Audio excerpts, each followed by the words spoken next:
Hi, నీ పేరేంటిది? ఎవరిది? నీది.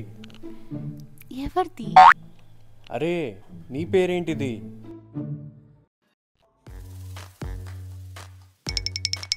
వీడు చెవులో పువ్వులు వేసుకుని వచ్చాడు అనుకుంటా. ఎవరిది?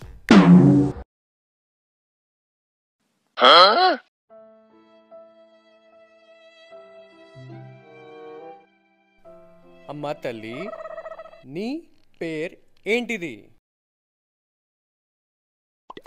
నా పేరు ఎవరిది?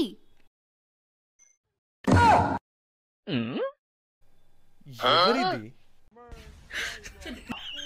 అదేం పేర్రా బాబు? ఛ!